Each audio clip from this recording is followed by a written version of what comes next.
Eu estou ao lado de um dos ícones do jornalismo, não só de Piracicaba, mas de todo o mundo.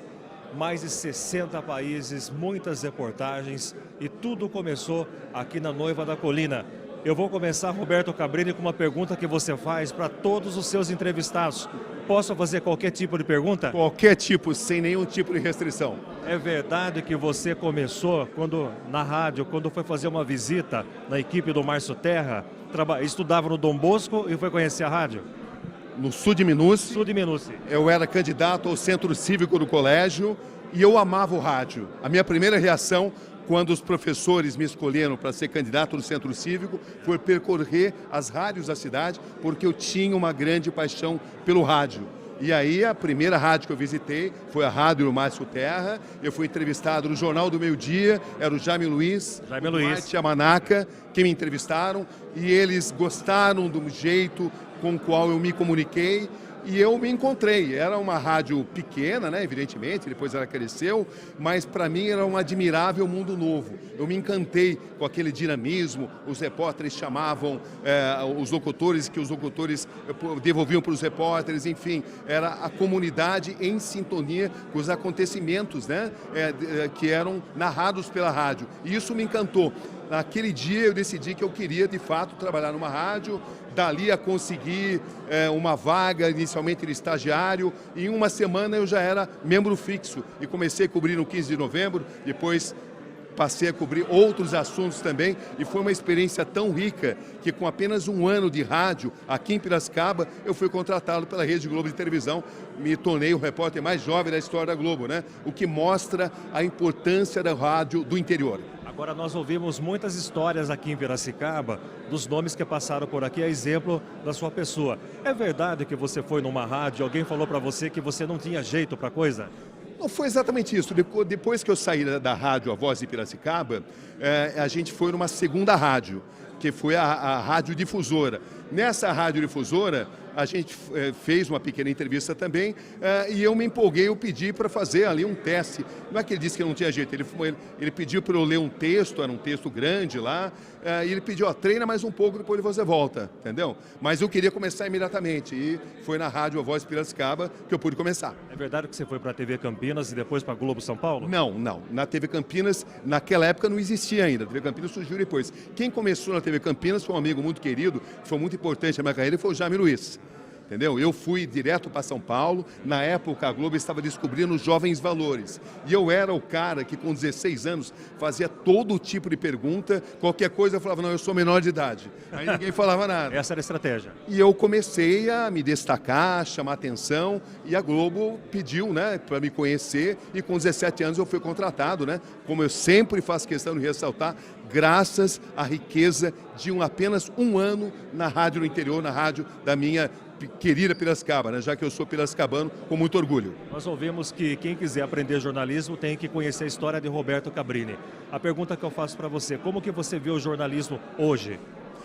O jornalismo brasileiro hoje passa por um momento desafiador, porque ele tem sido um tanto quanto contaminado pela polarização, pelo partidarismo, mas eu acho que isso vai ser rapidamente vencido. O importante é o mérito da questão.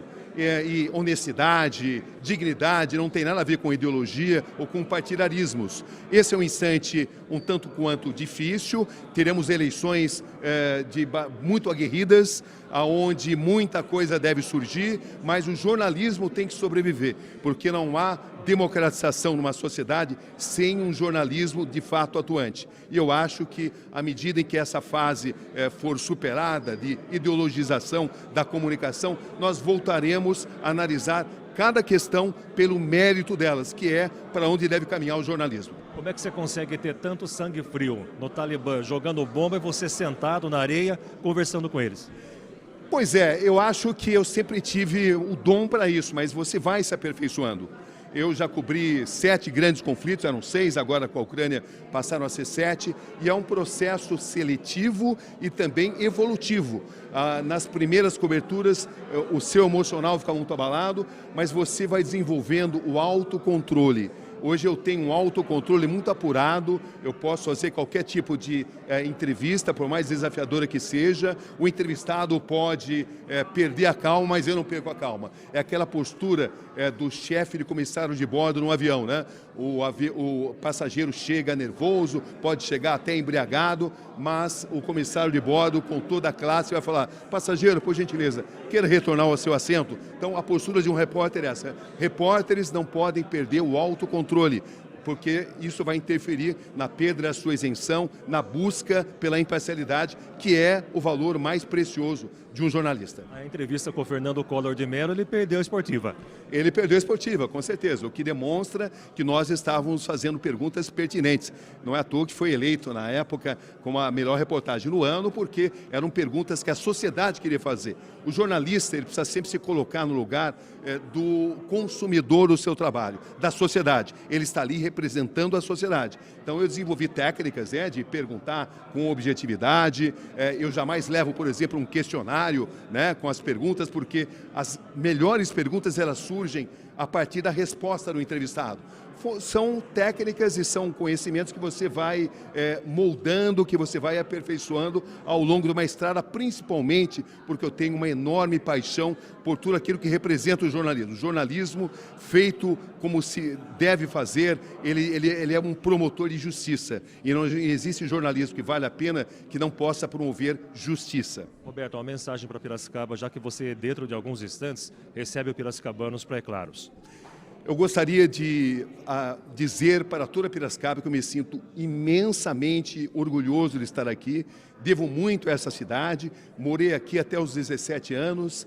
Hoje a maior parte da minha vida ela foi vivida fora de Piracicaba, mas eu jamais esqueci da importância das minhas raízes, da importância da minha essência. E Piracicaba toca fundo no meu coração. Piracicaba da Exalc, Piracicaba do 15 de novembro, Piracicaba da Rua Governador, Piracicaba da Rua do Porto, Piracicaba de um folclore tão vivo, Piracicaba do Salão do Humor, enfim, são tantas coisas que me fazem ter muito orgulho e que sempre influenciaram toda essa minha caminhada, toda essa minha trajetória.